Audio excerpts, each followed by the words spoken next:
लोकसभा चुनाव में राजनीतिक भागदौड़ जारी है। नेताओं के दल बदलने का सिलसिला जारी है। पूर्व केंद्रीय मंत्री वीरेंद्र सिंह बीजेपी को अलविदा कह गए तो जेजेपी के प्रदेश अध्यक्ष निशान सिंह का जेजेपी से मन भर गया। इस राजनीतिक भागदौड़ को, उठापटक को पंचायत मंत्री ढांडा साहब कैसे देखते हैं? सर, पहला यही सवाल है, वीरेंद्र सिंह का पूछ लेते हैं। चौधरी वीरेंद्र सिंह साहब का बीजेपी छोड़कर कांग्रेस में जाना बीजेपी के लिए कितना बड़ा झटका है? हमारे लिए कोई झटका नहीं है।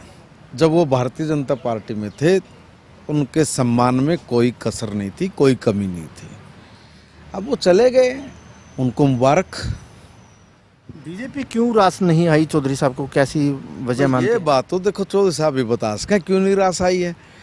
हमने तो उनको इतना बड़ा सम्मान दिया, माननीय प्रधानमंत्री जी ने, माननीय अमित शाह जी ने, माननीय नड्डा जी ने। कभी भी चौधरी साहब की शायद कोई बात गिरनी दी होगी। उनका बड़ा रुतबा भी, मान सम्मान भी उनका बरकरार रखा है। पता नहीं क्या कारण रहा होगा कि वो चले गए, वो तो वही बता पाएंगे जी। सर, जेजेपी का सवाल कर लेते हैं। जेजेपी के प्रदेश अध्यक्ष निशान सिंह साहब ने भी इस्तीफा दे दिया अपने पद से, उनका भी मन भर गया जेजेपी से। वो क्या वजह मानते हैं, क्यों एक पार्टी के प्रदेश अध्यक्ष ने पार्टी छोड़ी? कितना बड़ा नुकसान जेजेपी के लिए देखते हैं?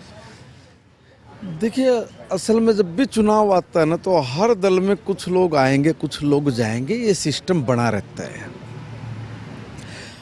अब जेजेपी में भी लोगों का आना जाना, कुछ ज्वाइन कर रहे हैं, कुछ निकल रहे हैं, और निकलने वालों की लाइन भी लंबी होती जा रही है।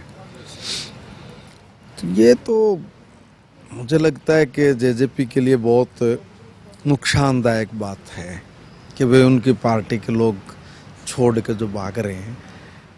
स्वाभाविक बात है, नुकसान तो होगा ही। विधायक जोगीराम सिंह ने भी अपने पद छोड़ दिए, कई पदाधिकारियों ने पार्टी छोड़ दी। वही मैं कह रहा हूँ कि ऐसी क्या बड़ी वजह है कि लगातार भागदौड़ जेजेपी में इतनी है, और जेजेपी का क्या भविष्य देखते हैं? देखिए, हमारे साथ ये सरकार में 4-4.5 साल तक रहे हैं। मैं समझता हूँ कि मुझे इस विषय पे टिप्पणी नहीं करनी चाहिए। और जो पूर्व डिप्टी सीएम साहब का विरोध हो रहा है, गाँव में घुसने नहीं दिया जा रहा काफ़ी जगहों पर, उस विरोध को कैसे देखते हैं? देखिए, ये तरीका कुछ गलत है। चाहे कोई भी पॉलिटिकल पार्टी का नेता हो, उसका अधिकार है, लोकतंत्र है, कि वो लोकतंत्र में वो सब जगह जाए, जाके अपनी बात करके आए।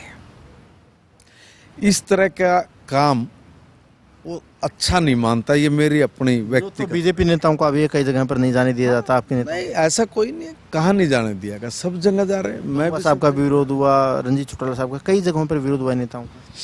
देखिए, कुछ लोग करते भी हैं इस तरह का, मगर वो सड़क पे एक बार रोकना, उतरना, विरोध कर देना, ये कर्म कई बार हो जाता है।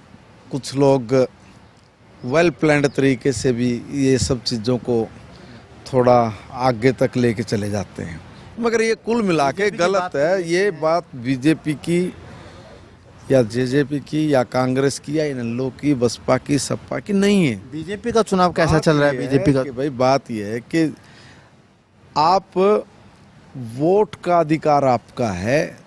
आपने जिसका भी विरोध करना है तो आप वोट के माध्यम से करना चाहिए। देखिए, हर व्यक्ति की अपनी एक सोच है, अपना एक विचार है, वो आके आप लोगों के बीच में रख रहा है। इत्मीनान से सुनिए, समझ में आए तो भी, ना समझ में आए तो भी।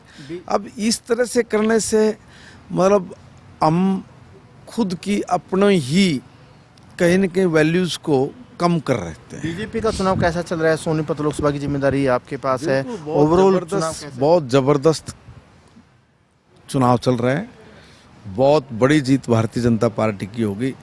कांग्रेस के लोग किसी को भी उतार लियो मैदान में, मुझे नहीं लगता कि किसी की जमानत बचेगी। एक आखिरी सवाल कांग्रेस का कर लेता हूं। कांग्रेस में भी माथापत्ती चल रही है, टिकटों को लेकर बैठकों का दौर चल रहा है। कांग्रेस इतना लेट क्यों चल रही है टिकटों को फाइनल करने? उनके लोग मान नहीं रहे थे चुनाव लड़ने के लिए, एक दूसरे पे छिट्टा कसी कर रहे थे कि तू लड़ ले, तू लड़ ले।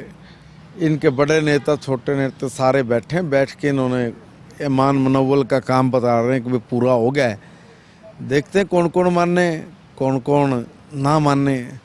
जहाँ पे इनके लोग नहीं माने, वहाँ किसी नए चेहरे को उतार देंगे। जहाँ मान गए तो वहाँ पे खुद लड़ लेंगे।